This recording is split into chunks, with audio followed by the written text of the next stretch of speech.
늘 하나님의 사랑과 축복이 함께하는 우리 모든 성도님들 되실 수 있기를 바라겠습니다. 제가 요즘 기도하는 제목 가운데 하나가 무엇인가 하면 은혜의 현장 가운데 기쁘게 쓰임받게 해달라고 그렇게 제가 기도를 하고 있습니다. 여러분, 하나님께서 역사하시는 순간이 있죠. 그때에 바로 그 자리에서 쓰임받는 사람이 된다는 것이 무엇입니까? 놀라운 은혜요 축복이요, 그 하나님의 영광과 기쁨에 참여할 수 있게 되는 것입니다. 그런데 여러분, 하나님께서 언제 역사하시는지 우리가 압니까, 모릅니까? 모릅니다. 우리는 단지 그 자리에 있을 뿐인 것이죠. 그런데 그 상황 속에서도 여러분, 어떠한 사람들을 통하여서 하나님께서 역사해 주시느냐? 바로 기대하고 갈망하는 자에게 그와 같은 은혜를 허락해 주신다는 것이죠. 성령께서 이끄시는 대로 순종하고 은혜를 사모하고 갈망하며 주님 앞에 쓰임받고자 나아갈 때에 하나님께서 역사해 주시는 것입니다. 그 증거가 바로 오늘 본문에 또한 소개되고 있습니다. 주님께서 역사하시는 현장에 정말로 쓰임받고 영광 돌릴 수 있는 저와 여러분 모두가 될 수 있기를 바라겠습니다. 그러면 이와 같이 하나님께 쓰임받고 또한 역사하시는 현장 속에서 영광 돌리기 위해서는 어떻게 해야 되는 것입니까? 먼저 첫 번째로 성령의 이끄심에 순종할 수 있어야 하는 것입니다. 여러분, 오늘 본문을 보게 되면 빌립이 나옵니다. 초대교회의 7 집사 가운데 한 사람이죠. 이 빌립은 누구보다도 열심히 주의 일을 감당했습니다. 예루살렘에 핍박이 일어났을 때에 사마리아 성에 가서 복음을 전하고 사마리아 교회를 세우게 되었던 것이죠. 그런데 성령께서 갑자기 이 빌립에게 뭐라고 말씀하세요? 광야로 가라고 이렇게 말씀하시는 것입니다. 우리 26절을 같이 한번 읽어볼까요? 26절입니다. 주의 사자가 빌립에게 말하여 이르되 일어나서 남쪽으로 향하여 예루살렘에서 가사로 내려가는 길까지 가라 하니 그 길은 광야라. 아멘. 여러분, 지금 이 빌립 집사님이 어떠했습니까? 사마리아 교회를 세우고 성도들을 돌아보고 복음을 전하고 사람들을 가르치는 일에, 섬기는 일에 아주 분주하게 뛰어다니고 있는 그런 상황에 있었습니다. 그런데 성령께서 지금 어디로 가라고요? 광야로 가래요. 여러분, 광야에는 사람들이 있습니까, 없습니까?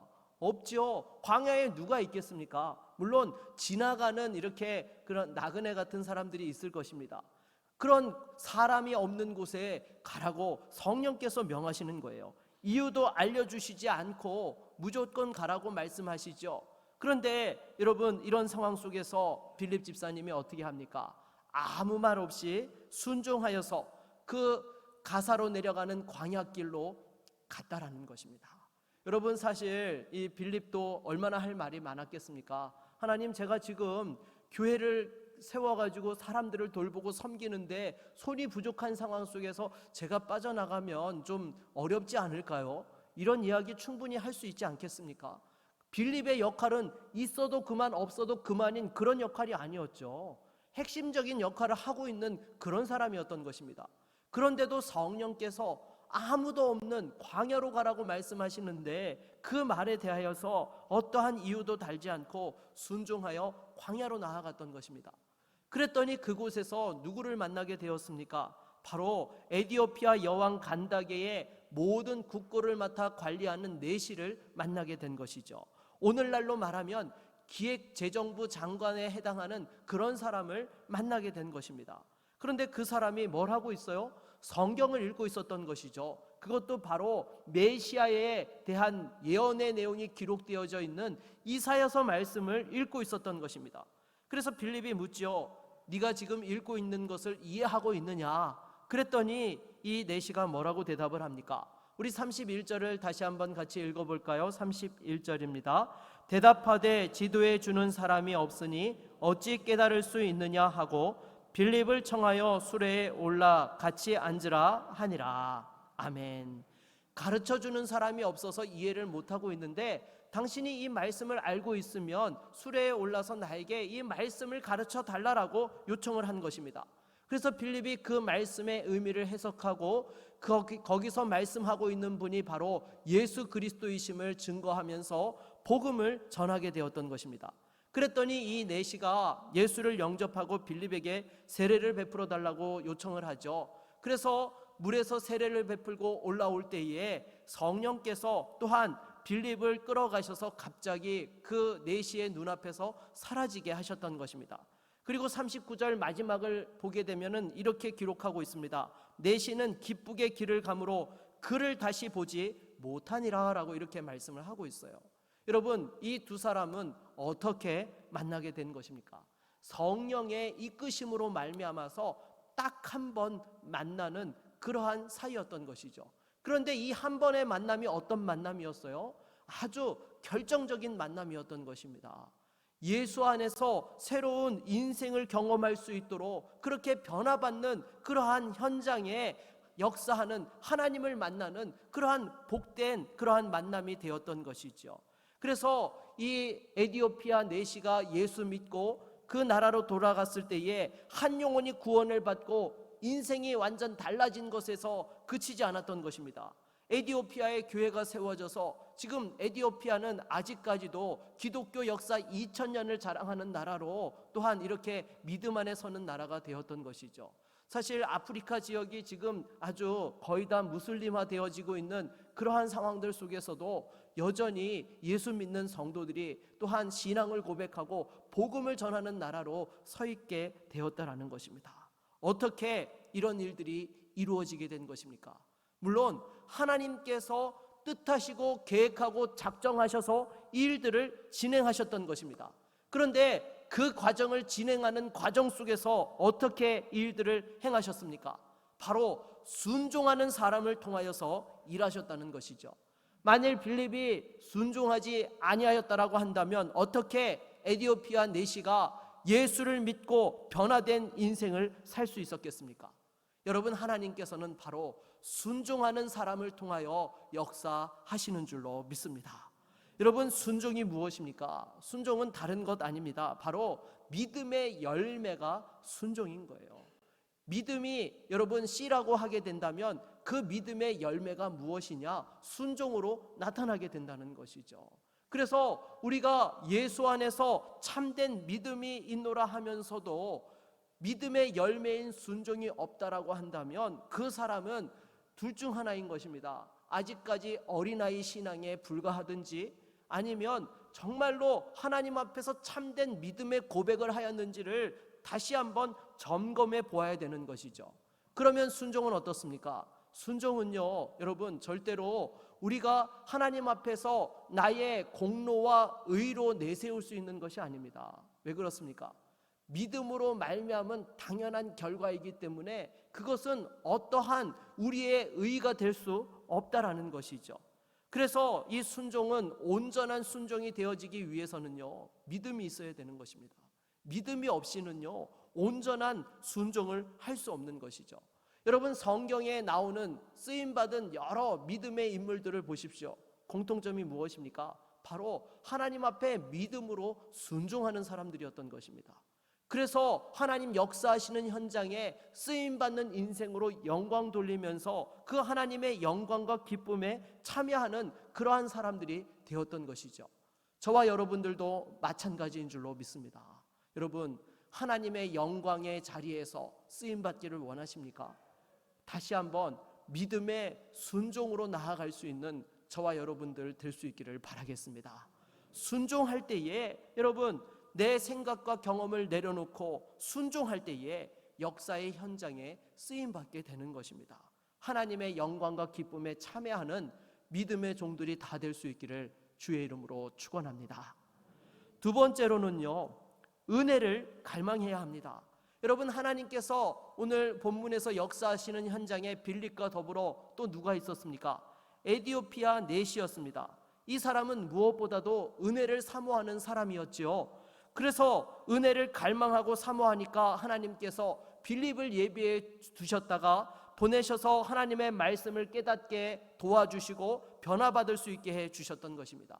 만일 이렇게 은혜를 갈망하지 않았다면 어떻게 되었을까요? 아무리 빌립이 와서 생명의 복음을 전한다 하더라도 깨닫지 못하고 그냥 흘러 지나가 버리고 말았을 것입니다. 은혜를 사모하는 사람들은요, 은혜가 임하는 순간에 그 은혜를 붙잡게 되는 것이죠. 어제 제가 피택자 훈련을 하면서 지난 주일에 선포되어진 말씀을 통하여 받은 은혜를 나누는 그런 시간을 가졌습니다. 그런데 우리 집사님들이 그런 고백을 하시는 거예요. 예수님의 부활이 부활의 첫 열매가 되셔서 나의 부활을 보증해 주신다는 그 말씀에 너무나 큰 위로와 은혜를 받았다라고 이렇게 고백을 하는 것이었습니다. 여러분, 이분들이요, 예수님이 나의 부활의 첫 열매와 증거와 보증이 되신다는 사실을 몰랐을까요? 알았죠. 교회에서 피택될 정도이면요, 그래도 나름대로 또한 열심을 가지고 신앙생활 하셨던 분들인데 왜 몰랐겠습니까? 그래도 여러분, 은혜 받을 준비를 하고 있으니까 그 말씀에 은혜를 받았다라는 것이죠. 오늘 본문의 에디오피아 내시도 마찬가지인 것입니다. 우리 27절로 28절을 같이 한번 읽어보겠습니다. 같이 읽습니다. 일어나 가서 보니 에디오피아 사람 곧 에디오피아 여왕 간다게의 모든 국고를 맡은 관리인 내시가 예배하러 예루살렘에 왔다가 돌아가는데 수레를 타고 선지자 이사야의 글을 읽더라. 아멘. 여러분, 이 에디오피아 내시는 에디오피아에서부터 예루살렘까지 예배하러 왔던 것입니다. 그리고 돌아가는 길에도 무엇을 하고 있어요? 성경을 읽고 있더라는 것이죠. 여러분, 이 사람은요, 예수님을 아는 사람이었어요? 아니요, 아직 예수님을 모르는 사람이었습니다.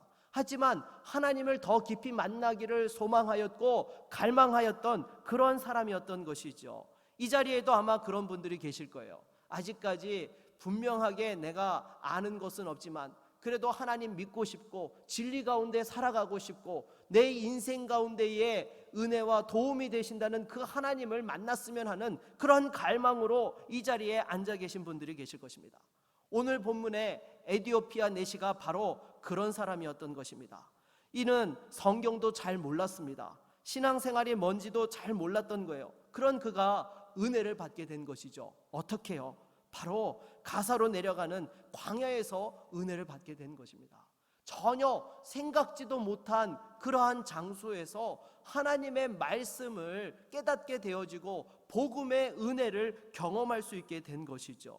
여러분, 정말로 하나님의 은혜를 갈망하고 사모하는 사람에게는요, 생각지 못한 그러한 시점에 하나님께서 말씀하여 주시고 은혜를 베풀어 주시고 깨닫게 하여 주시며 다시 한번 그 놀라운 은혜를 체험하게 되는 그러한 삶이 되어지는 줄로 믿습니다. 그래서 중요한 것이 무엇인가 하면요, 은혜 받기를 사모하고 갈망해야 한다는 것입니다. 여러분, 저와 여러분들도 마찬가지예요. 은혜 받기를 원하십니까? 예수 그리스도를 더 깊이 만나기를 원하십니까? 기도 응답 받기를 원하세요? 여러분, 원한다라는 말로는 사실 표현이 약하죠. 어떻게 해야 됩니까? 갈망해야 되는 거예요.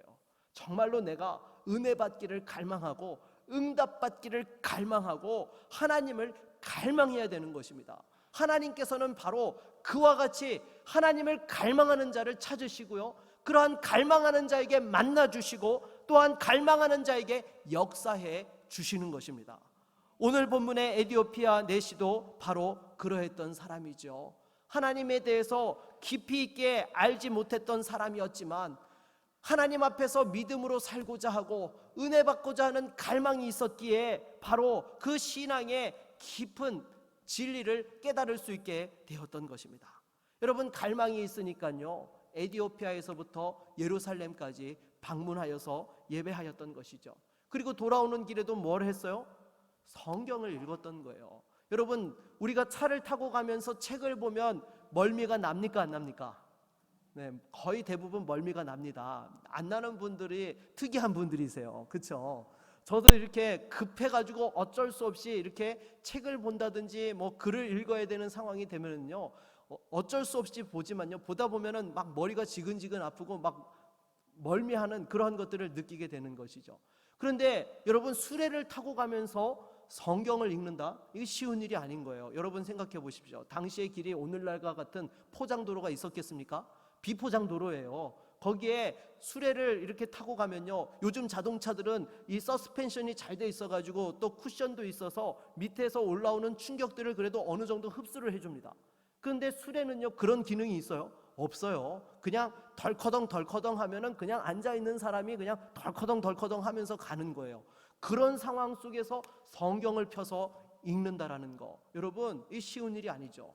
당시에 또한 성경을 읽을 때에는요, 관례가 있었습니다. 무엇인가 하면요, 성경 말씀을 절대로 속으로 읽으면 안 되는 거예요. 소리 내서 읽도록 되어져 있는 것이 당시에 성경 읽는 관례였던 것이죠. 그래서 여러분 보세요. 빌립이 이 에디오피아 내시에게 다가갔을 때에 에디오피아 내시가 무슨 성경 말씀을 읽는지 알았어요? 몰랐어요? 알았어요. 어떻게 해요? 소리 내서 읽고 있으니까 이 사람이 지금 이사야서 말씀을 읽고 있는구나 라고 그것을 듣고는 알아서 그렇게 질문을 하였던 것이죠. 여러분, 이와 같이 하나님을 갈망하고 은혜 받기를 사모하는 그 내시의 마음을 보시고 하나님께서 광야에서 은혜를 허락해 주셨던 것입니다. 사랑하는 여러분, 저와 여러분들에게도 이와 같은 갈망이 있기를 바랍니다. 우리 인생에서도 무엇을 얻기를 원한다면 여러분 어떻게 해야 됩니까?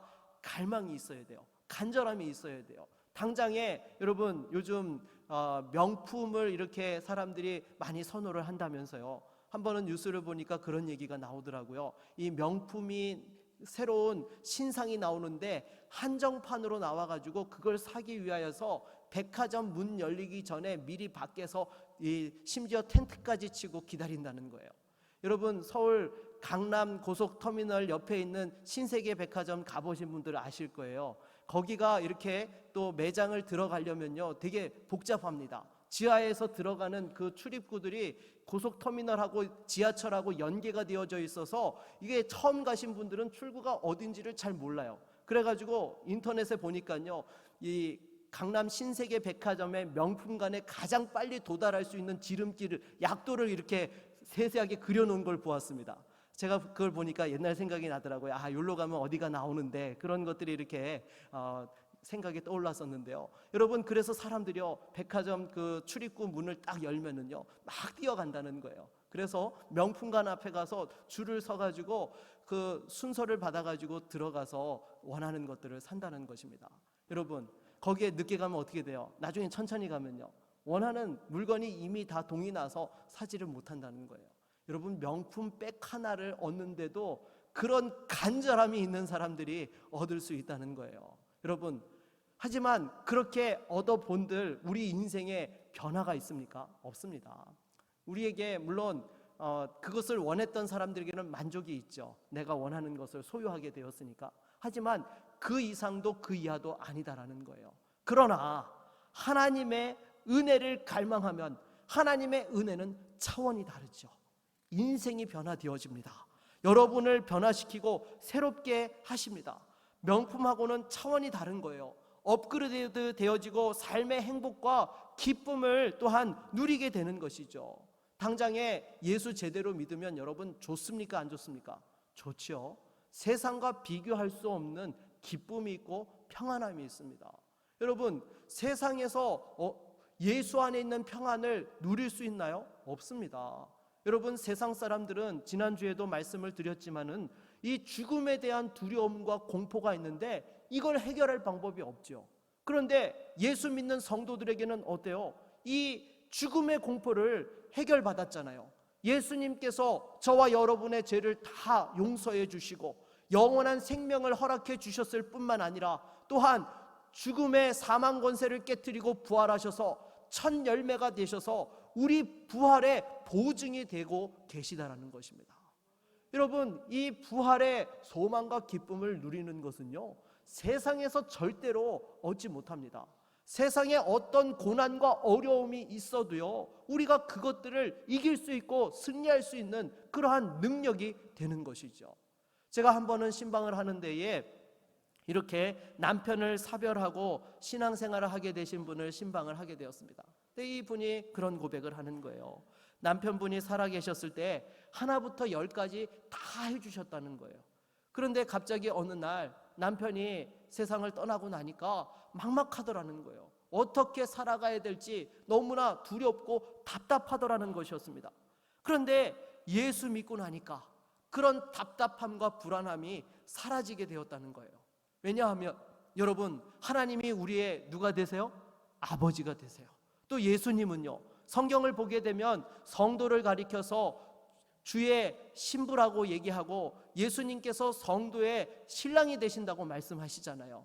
그러니까 이분이요, 은혜를 받은 거예요. 하나님이 내 영혼의 아버지 되시고 예수님께서 나의 신랑 되어 주신다라는 그 말씀을 통하여서 위로를 받고 새 힘을 얻어가지고 그 삶의 두려움과 답답함과 불안함들이 사라지게 된 것이죠. 왜 자기가 진작에 예수를 안 믿었는지 모르겠다라고 그렇게까지 정말 기쁘게 예수 안에 있는 평안과 그 은혜들을 고백하는 것을 제가 들은 적이 있습니다. 사랑하는 여러분, 이러한 은혜를 경험한 사람은요, 세상 사람들과 비교되지 않는 것이죠. 그런데 왜 하나님의 은혜를 갈망하지 않습니까? 오늘 본문의 에디오피아 관리도 하나님의 은혜를 갈망했습니다. 신앙의 초보였지만, 아는 것이 없었지만 하나님을 갈망하였을 때에 빌립을 통하여 복음을 영접하게 되었고 세례받고 새로운 인생을 살아가게 된 것입니다. 사랑하는 여러분, 하나님께서 또한 여러분들에게 은혜 베풀기를 원하고 계시는 줄로 믿습니다. 중요한 것은요, 우리가 그 은혜를 갈망해야 되는 거예요.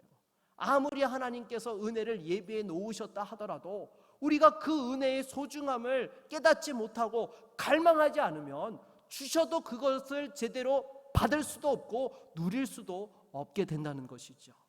사랑하는 여러분, 다시 한번 여러분의 인생에 하나님의 은혜를 갈망하여서 새롭게 열려지는 은혜와 축복이 함께할 수 있기를 바라겠습니다. 우리 교회가 확장단지에 또한 짓는 교회에 대해서도 여러분들 갈망하십시오. 이것은요, 그냥 단순한 일이 아닌 것입니다. 교회가 없는 곳에 교회를 세워서 복음을 전하고 우리 다음 세대들이 믿음의 축복을 누리면서 부흥하게 되는 것을 보게 된다는 것, 얼마나 큰 은혜요 영광이겠습니까? 여러분, 우리가 정말로 자녀들에게 복음을 유산으로 물려줄 수 있다는 것 생각만 해도 가슴 벅차지 않습니까? 다시 한번 정말 하나님 앞에서 그 은혜와 영광을 사모하면서 기도할 수 있기를 바라겠습니다. 여러분, 솔직하게 우리가 이곳에서 신앙생활을 하면서 자녀들에게 믿음을 유산으로 제대로 물려주지 못해서 눈물 흘리는 가정들이 얼마나 많습니까? 이제는 그런 악순환들을 완전히 끊어내야 되는 것입니다. 자녀들이, 손주들이 언제든지 스스로 교회에 가서 예배하고 성경을 배우고 또한 교제할 수 있어야 되는 것입니다. 부모님이 차를 태워주지 아니하면 올 수 없는 그런 상황에서는요, 여러분, 신앙이 자라기가 쉽지 않은 것이죠. 오죽하면 여러분, 맹자의 어머니가 3번씩이나 이사를 했겠습니까? 그만큼 환경이 미치는 영향이 크다라는 것입니다. 교회도 마찬가지예요. 주거지에 위치해 있고 옆에 학교가 있으면 아이들이 집에서 또 이렇게 학교를 오가는 가운데에 교회에 들려서 한 번이라도 더 기도할 수 있고 한 번이라도 더 예배할 수 있고 하나님 앞에서 믿음을 붙잡을 수 있게 되는 거예요. 그리고 그렇게 갈망하는 성도들을 통하여서 여러분 어떻게 되겠습니까? 구미시를 깨우게 되고 다시 한번 새로운 부흥의 진원지로서 쓰임받으며 그 하나님의 영광을 보게 된다라는 것입니다. 여러분, 정말로 하나님께서 이 일을 위하여 우리 구미제일교회를 지금 쓰시고자 일들을 진행하고 계시는 줄로 믿습니다. 여러분, 이제 확장단지에 교회가 세워지면요, 얼마나 많은 사람들이 구름대처럼 교회에 몰려오겠습니까? 정말 주변에 여러분 아시겠지만 교회로 가끔씩 전화가 와요. 확장단지에 언제 구미제일교회 이사 오냐고, 제발 좀 빨리 오라고. 자기 가까이에서 신앙생활하고 싶은데 교회가 없어서 아직까지 교회 등록 안 하고 기다리고 있다고, 이렇게 문의하는 전화들이 가끔씩 이렇게 교회에 걸려옵니다. 여러분, 이렇게 전화 올 정도면은요, 가면은 여러분 하나님 역사하시는 건 불보듯 뻔한 거예요. 그러한 현장에 쓰임 받는다는 거, 여러분 생각해 보십시오. 저는 보지 못했지만 우리 교회가 지난 1970년대 그 80년대 초반에 교회가 부흥하여서 미어 터져서 더 이상 성도들을 예배에 참여시킬 수가 없어서 교회를 나누어 주면서 그래도 계속해서 밀려드는 성도들과 함께 예배하면서 그 은혜로 충만하였던 그러한 기억들 있으시잖아요. 그러한 영광을 우리 세대에 또한 다시 한번 보게 하신다는 것은 놀라운 은혜요 축복인 줄로 믿습니다. 다시 한번 하나님 앞에서 갈망하며 나아갈 때에 하나님께서 또한 사용하여 주시고 교회를 통하여 부어주시는 그 은혜가 여러분들의 가정과 자녀들과 자손들에게도 흘러 넘치게 될 줄로 믿습니다. 이러한 은혜로 또한 쓰임받는 저와 여러분 모두가 되기를 주의 이름으로 축원합니다. 세 번째로는요, 역사하시는 하나님의 현장에서 쓰임받고 변화되기 위해서는 겸손하게 배워야 하는 것입니다. 오늘 본문에 등장하는 에디오피아 내시도 보십시오. 이 사람에게 하나님의 은혜가 부어지는 것에 있어서요, 어떠한 것이 또 작용했어요? 겸손하게 배우고자 했기 때문인 것입니다.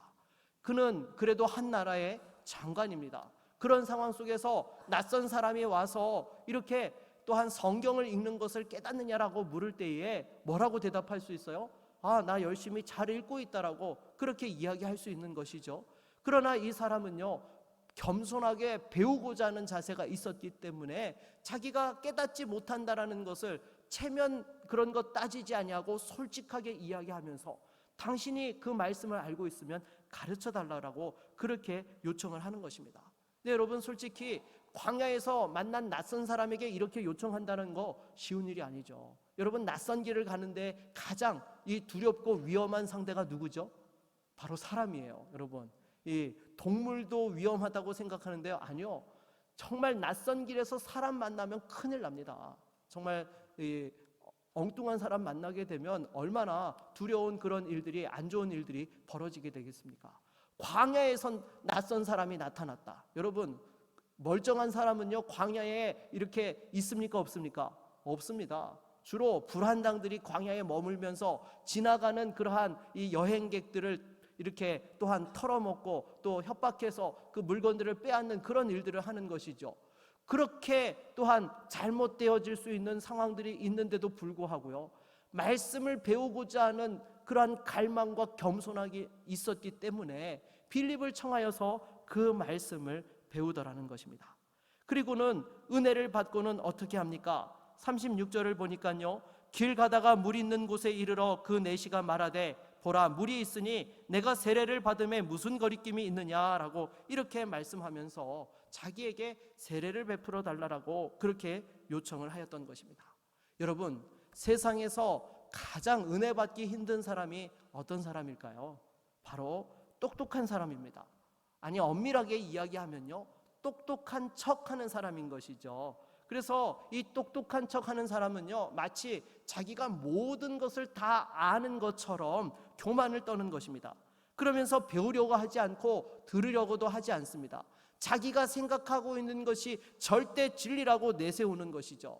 이런 사람은 결코 하나님의 은혜를 경험치 못합니다. 그래서 성경은요, 뭐라고 이야기하고 있습니까? 교만은 패망의 선봉이 되고 하나님께서는 겸손한 자에게 은혜를 베푸신다라고 이렇게 말씀하고 있는 것이죠. 세상에서도 여러분, 끊임없이 성장하고 발전하는 사람들은 어떤 사람들이에요? 배우는 것을 부끄러워하지 않는 사람들이라는 것입니다.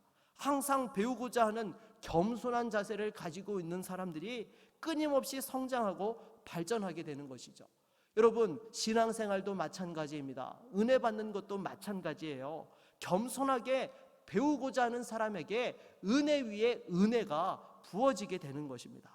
사랑하는 여러분, 겸손하게 하나님 말씀을 받을 수 있기를 바라겠습니다. 물론 말씀을 전하는 목사가 온전하느냐? 그렇지 않습니다. 목사도 허물 많고 여러분들과 똑같은 연약한 인간인 것이죠.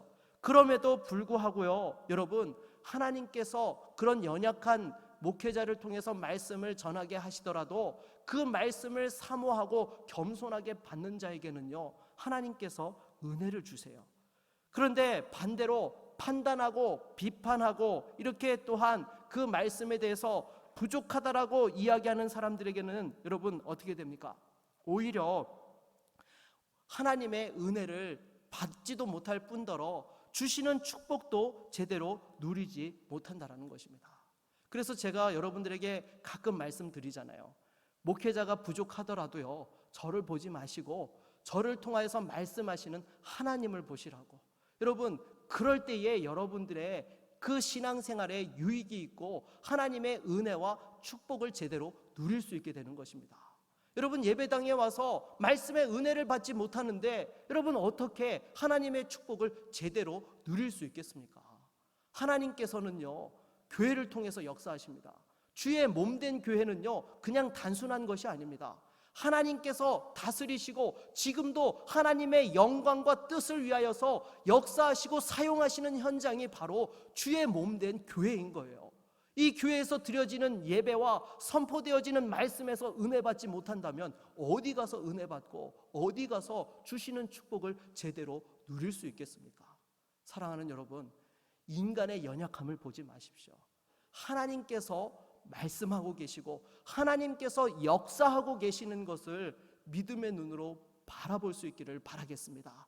그래서 겸손한 자에게 은혜를 베푸시고 그 가운데에 하나님께서 더 풍성한 은혜와 축복을 누리게 하시는 것입니다. 그런데 여러분들이 은혜 받고자 하는 것에 여러분을 막고 있는 것이 있습니까? 거리끼게 하는 것이 있습니까?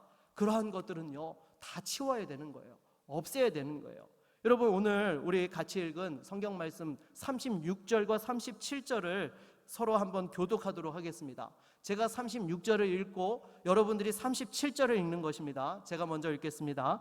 길 가다가 물 있는 곳에 이르러 그 내시가 말하되 보라, 물이 있으니 내가 세례를 받음에 무슨 거리낌이 있느냐. 여러분, 그거는요 37절이 아니에요. 38절이에요. 네, 37절을 읽으시라니까요. 네, 없음. 여러분, 이 내시가 내가 세례를 받음에 무슨 거리낌이 있느냐? 뭐라고요? 없다는 거예요, 여러분. 여러분, 이 성경 말씀이요, 어떻게 보면 이 37절이 성경 사본에 기록되어지면서 무엇인가 좀 미비되어서 지금 없음이라고 처리한 것 같은데 내용상으로 보면 절묘하지 않아요? 지금 이 내시가 세례를 받고 하나님의 은혜를 받는 데 있어서 거리낌이 있느냐고 하는데 거기에 대한 대답이 뭐예요? 없음이에요. 여러분, 저와 여러분들도 마찬가지예요. 은혜 받는 것에 거리낌이 있어요? 없는 거예요. 누가 우리를 그리스도의 사랑에서 막을 수 있고 끊어낼 수 있습니까? 없습니다. 오직 하나님의 은혜와 사랑에 여러분 절대로 떨어져서는 안 되는 거예요. 악한 마귀가 우리의 마음을 사로잡아서 우리로 넘어지게 하고 하나님의 자녀로서 누려야 될 축복들을 제대로 누리지 못하게 한다. 여러분, 그것에 대해서 끌려다니면 안 되는 거예요. 거리낌이 없다라는 것, 성경 말씀이 분명하게 말씀하고 있는 대로 여러분 붙잡고 나아갈 수 있기를 바라겠습니다. 말씀을 맺겠습니다. 우리는 하나님 은혜를 받아야 됩니다. 오직 은혜만이, 오직 하나님 능력만이 우리를 지킬 수 있는 것입니다. 그런데 어떻게 하나님 역사하세요? 바로 은혜를 갈망하고 또한 겸손하게 사모하는 자에게, 그리고 또한 나아가서 순종하는 자에게 하나님께서 은혜를 베푸시고 역사해 주신다는 것입니다. 다시 한번 이와 같이 순종하고 갈망하고 겸손하여서 하나님의 역사하시는 현장에서 쓰임받고 영광 돌릴 수 있는 모든 믿음의 종들이 다 되실 수 있기를 주의 이름으로 축원합니다. 우리 한번 같이 찬양하고 말씀을 의지하여 기도하겠습니다.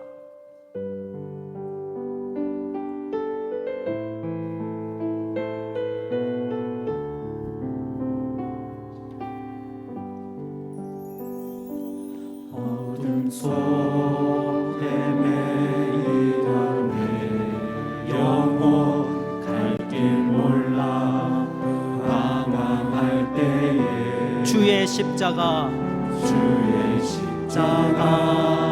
영광의 그 빛이 나를 향해 비추어 주셨네. 주홍빛보다 더 붉은 주홍빛보다 더 붉은 내 죄 그리스도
여러분 이 시간 말씀을 의지하여 함께 나아갑시다.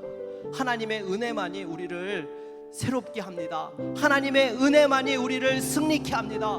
은혜를 사모하십시오. 겸손하게 하나님의 말씀을 들으십시오. 순종하며 나아가십시오. 반드시 하나님께서 역사해 주십니다. 만나 주십니다. 해결해 주십니다. 이 시간 말씀을 의지하여서 우리 함께 같이 주님 찾고 기도하며 나아갑니다. 주여, 하나님 아버지, 이 시간 주 앞에 나아갑니다. 다시 한번 말씀을 의지하여 나아갑니다. 은혜 없이 살아갈 수 없는 인생임을 주 앞에 고백합니다. 주여, 은혜로서 하나님의 능력으로서 우리를 새롭게 하여 주시옵시고 다시 한번 구원의 기쁨과 그 은혜를 회복시켜 주시옵소서. 날마다 천국의 그 소망을 가지고 이 땅 가운데 다시 한번 일어설 수 있는 거룩한 성도들 되게 하여 주시옵소서.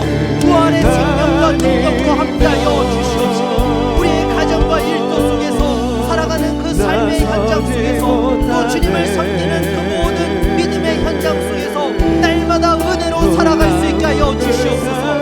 오직 주님의 일하심에 믿음으로 순종하게 하여 주시고 갈망하게 하여 주시옵시고 겸손하게 주님 앞에 나아갈 때에 다시 한번 역사하시는 현장에 쓰임받는 믿음의 주인공들이 되게 하여 주시옵시고 그 축복을 온전히 누릴 수 있는 살아가는 성도들 되어질 수 있도록 역사하여 주시옵소서. 또한 주의 몸된 교회를 통하여서 복음이 없는 곳에 교회를 세우고 복음을 증거하며 다음 세대에게 믿음을 물려주며 다시 한번 부흥의 역사를 주님 우리가 바라볼 수 있게 하여 주시니 감사합니다. 이 모든 것들을 갈망하며 나아가는 주의 몸된 교회와 성도들을 통하여 하나님 새로운 역사들을 이루어 주시옵시고 살아가는 성도들에게 다시 한번 그 역사의 주인공으로 쓰임받게 하여 주시옵소서.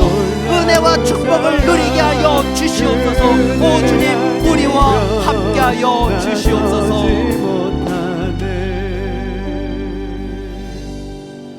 예수 그리스도의 이름으로 기도드립니다. 아멘.